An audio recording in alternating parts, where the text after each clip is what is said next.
Deputy speaker صاحب، مصطفیٰ کمال بھائی نے جو سود کے حوالے سے بات کی ہے، یہاں پہ ہمارے farmer opposition leader Khurshid Shah صاحب تشریف فرما ہیں اور بھی فارمر پارلیمنٹیرینز ہیں۔ پچھلے 10 سال سے پارلیمنٹ میں ہر بجٹ سپیچ میں بھی سود پہ یہی بات کر رہا ہوں۔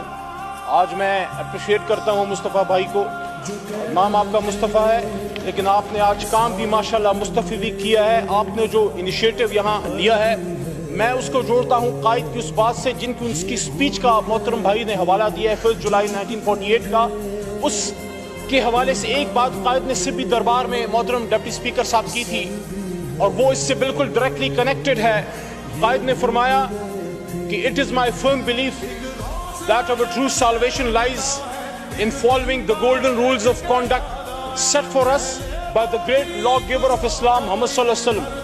Let us lay the foundations of our democracy on true Islamic principles of social and economic justice."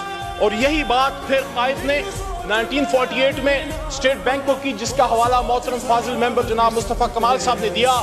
اور میں ہمیشہ اس فورم پہ as an opposition member from 2013 to 18 on that back benches, as a state minister for parliamentary affairs in that place, and now as an opposition member, I want to remind the State Bank of Pakistan that the founder of the nation had chalked and earmarked a baseline for you, and he had invited you when he said that "I shall watch with keenness the work of your research organization in devising the banking principles in accordance with Islamic principles of economic justice, economic life, banking principles."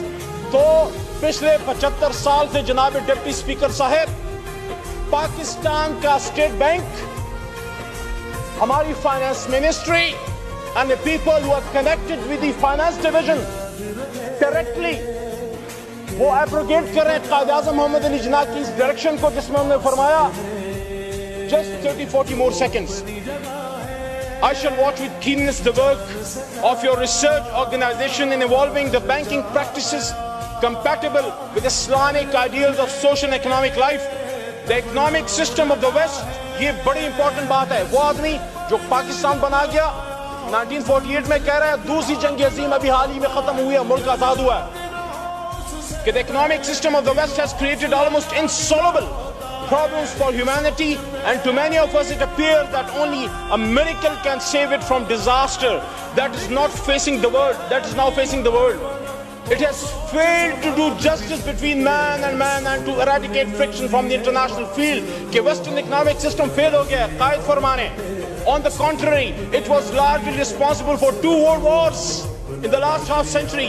The Western world, in spite of its advantages of mechanization and industrial efficiencies, today in a worse mess than ever before in history." اور آخر میں کہتے ہیں "The adoption of Western economic theory and practices will not help us in achieving our goal of creating a happy and contented life. We must work our destiny in our way and present to the world an economic system based on true Islamic concept of equality and man and social justice." تو سر، آخری بات، آخری line, تفصیلی بات تو محترم بھائی نے کر دی ہے، سورہ بقرہ کی بھی بات کی۔ مولانا صاحب پھر نہ ناراض ہو جائیں، آپ کی کوئی جناب یہ دین ہمارا بھی ہے، حضور صلی اللہ علیہ وسلم ہمارے بھی نبی ہیں، اور قرآن ہم سب کا ہے اور ہم سب نے اس پہ عمل کرنا ہے۔ آپ نے کروانا ہوتا تو کب کا یہ سارا سسٹم ٹھیک ہو چکا ہوتا۔ اب ہم عام لوگوں نے کھڑے ہونا ہوگا۔ تو میں یہ سجیسٹ کرتا ہوں کہ قرآن میں اللہ کہتے ہیں، جس طرح بھائی نے بات کی کہ سود کو اللہ ختم کرتا ہے اور تجارت کو بڑھاتا ہے، اور اللہ رسول سے جنگ ہے سود، اور یہ بھی فرمایا کہ سود جو کرتا ہے وہ اپنی ماں، اللہ معاف کرے، سے زنا کے برابر ہے۔ تو میں اس ایوان کو یہ کہنا چاہتا ہوں، ہماری لڑائیاں وغیرہ بھی ہوتی رہیں گی، بدقسمتی سے جو ماحول ہے وہ چلتا رہے گا، یہ میں 10 سال سے دیکھ رہا ہوں، لیکن یہ ایوان اگر یہ کام کر گیا جو ہم ہمیشہ کہتے رہے، اور مصطفیٰ بھائی نے بھی بات کی ہے، اور میں سمجھتا ہوں کہ فائنانس منسٹر صاحب اس کو سپورٹ کریں گے۔ ہم یہ نہیں کہہ رہے کہ آج رات محترم شہباز شریف صاحب یا فائنانس منسٹر صاحب آج رات حکم کریں کل سے سودی نظام ختم ہو جائے، but we have to find a way to slowly and gradually get out of it. شکریہ علی احمد صاحب، آپ کا پوائنٹ آ گیا، آپ نے کھولیں مائک کھولیں۔ جو یہاں مصطفیٰ کمال صاحب نے بات کی 38F کی، کہ there has to be a limit کہ ہم نے کب اس سے نکلنا ہے. پہلے یہ عوام فیصلہ کر لے کہ عوامی لوگ ہیں, ہمیشہ یہ اس کو سپورٹ کرتے ہیں, آگے بات نہیں جاتی. میں پریکٹیکلی ایک تجویز دے رہا ہوں. دیکھیے سپریم کورٹ تک بات گئی مشرف صاحب کے دور میں, پھر اس پہ فل سٹاپ لگا دیا گیا. میں یہ کہنا چاہتا ہوں یہ ایوان ایک special committee on eradication of ربا بنائے اور اس میں ہم سب بیٹھیں اور اس کو پرسو کریں اور انشور کریں کہ جب ہم گھر جا رہے ہوں تو پاکستان سے سودی نظام کو بھی ہم گھر بھیج سکیں. بہت شکریہ جی. فائنانس منسٹر صاحب اورنگزیب صاحب. جی, I think کافی